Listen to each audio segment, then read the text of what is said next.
오래전에 한 자매님이 신앙상담을 요청했습니다. 그러면서 이렇게 얘기했습니다. 목사님, 직장의 상사가 저를 너무 힘들게 합니다. 이럴 때 어떻게 해야 하죠? 하나님께 기도를 했는데도 내 상황이 변하지 않고 여전히 힘이 듭니다. 목사님, 이럴 때는 어떻게 해야 합니까? 하면서 상담을 요청한 것입니다. 저는 이런 종류의 고민을 많이 듣습니다. 주위에 나를 힘들게 하는 사람이 있는데 어떻게 해야 하느냐고요. 여러분, 이럴 때 하나님은 우리가 어떻게 하길 바라실까요? 오늘 성경 말씀을 통해 이에 대해 함께 나누기 원합니다. 여러분, 우리는 살아가면서 원하든 원치 않든 나를 힘들게 하는 사람을 만나게 됩니다. 그런 사람이 직장에 있을 수도 있고 혹은 가정에 있을 수도 있고 교회나 이웃에 있을 수도 있습니다. 어쩌면 지금 내 주위에도 이런 사람이 있을 수 있습니다. 이렇게 내 주위에 나를 힘들게 하는 사람이 있을 때 하나님은 우리가 어떻게 하길 바라실까요? 저는 오래전에 이해하기 힘든 성경 말씀이 있었습니다. 그것이 무엇이냐? 여러분, 우리는 다윗이 골리앗과 싸워서 이긴 사건에 대해 잘 알고 있습니다. 그런데 저는 이 이후에 일어난 일을 이해할 수가 없었습니다. 여러분, 다윗이 골리앗을 이긴 후에 어떤 일이 일어납니까? 다윗이 사울에게 쫓기기 시작한 것입니다. 저는 이것을 이해할 수가 없었습니다. 왜요? 여러분, 당시 다윗이 어떤 상황이었습니까? 하나님이 다윗을 왕으로 세우겠다고 작정하시고 사무엘을 통해서 왕으로 기름을 분 상황 아닙니까? 반면 사울은 어떻습니까? 하나님이 사울의 불순종과 교만으로 인해 이 사울을 버리지 않았습니까? 그런데 여러분, 이런 다윗이 하나님이 버린 사울에게 쫓기는 것입니다. 저는 이것을 이해할 수 없었습니다.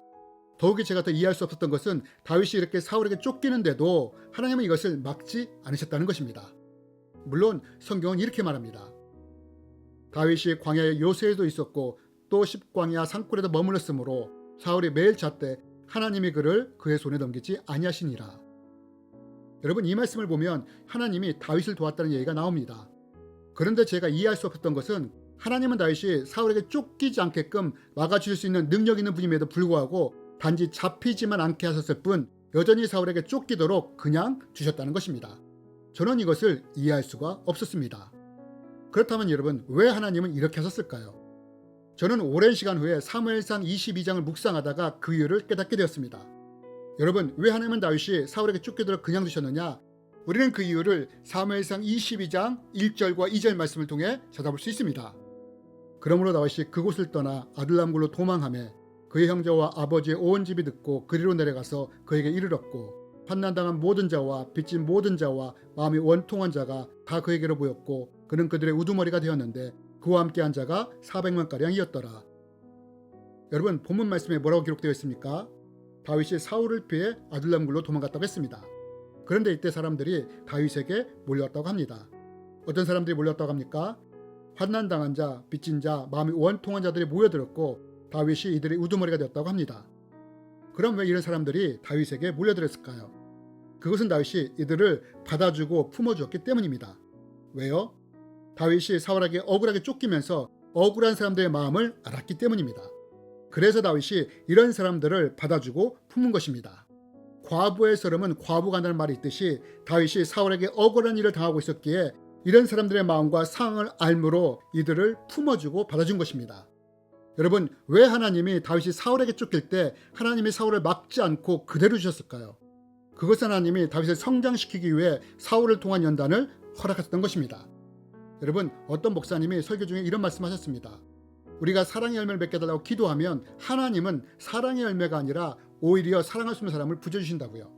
또 인내의 열매를 맺게 해달라고 기도하면 내가 인내할 수 없는 사람이나 상황으로 나를 밀어넣는다고요. 그래서 사랑할 수 없는 사람을 사랑하는 훈련과 연단을 통해 사랑의 열매를 맺게 하시고 인내할 수 없는 환경과 사람을 통해 인내와 온유의 열매를 맺게 하신다고요. 여러분, 하나님은 이런 이유 때문에 다윗에게 사울의 고난을 허락하신 것입니다. 철이 철을 날카롭게 하듯이 하나님은 사울을 사용하여 다윗을 연단시키고 훈련시키신 것입니다. 그리고 결국 다윗은 정금과 같이 되어 나온 것입니다. 여러분, 왜 하나님이 나를 힘들게 하는 사람을 내 주위에 그냥 두시는지 아십니까? 특별히 기도했는데도 왜 그 상황에 변하지 않고 그대로 있는지 아십니까? 그 이후에 10중 8구는 하나님이 나를 연단시키기 위해 나의 훈련대장으로 사울을 그 주위에 두신 것입니다. 하나님이 내 믿음을 인정하기에 이제는 성품을 훈련하기 위해 내 주위에 사울을 두시는 것입니다. 훈련대장을 두시는 것입니다. 그래서 이럴 때는 기도를 해도 환경이 변하지 않는 것입니다. 여전히 힘든 상황이 지속되는 것입니다. 하나님이 나를 정금같이 만들기 위해 연단의 담금질을 하시는 것입니다. 여러분, 다윗은 이런 사울의 연단을 통해 정금같이 연단된 것입니다. 그리고 하나님은 이런 다윗을 향해 너는 내 마음에 합한 자라고 말씀하신 것입니다. 그렇다면 내가 지금 연단 중이라면 이런 연단은 언제 끝날까요? 그것은 내가 그 사람을 품어버릴 때, 넘어설 때 훈련이 끝납니다. 여러분, 다윗이 그러지 않았습니까? 사울은 다윗을 죽이려고 쫓아다녔지만 다윗은 사울을 죽일 수 있는 상황에서도 그를 놓아주지 않습니까? 악을 손으로 품어버리지 않습니까? 여러분, 하나님은 우리가 이런 아둘람굴의 다윗처럼, 악을 손으로 감는 다윗처럼 성장하길 원하십니다. 그리고 사도 바울은 왜 우리가 이렇게 성장해야 되는지에 대해 에베소를 통해서 그 이유를 설명합니다.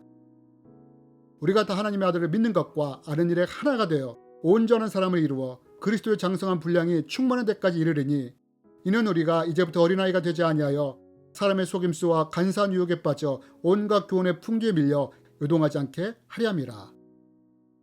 여러분, 내 주위에 나를 힘들게 하는 사람이 있습니까? 기도했는데도 변화가 없습니까? 그럼 이럴 때 불평과 한숨보다는 이것이 나를 위해 하나님이 허락하신 다윗의 연단이라는 것을 기억하십시오. 그리고 나를 힘들게 하는 사람을 나를 훈련시킬 훈련대장으로 바라보십시오. 그러면서 다윗처럼 품으려 애쓰며 악을 손으로 갚으려 애쓰는 사람이 되십시오. 물론 이것은 말처럼 그렇게 쉽지 않습니다. 그래서 우리는 씨름이 필요합니다.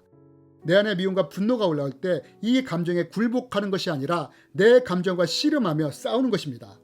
그 사람이 악으로 나를 대할 때 오히려 선으로 갚으려고 씨름하는 것입니다. 여러분, 예수님이 그러지 않았습니까?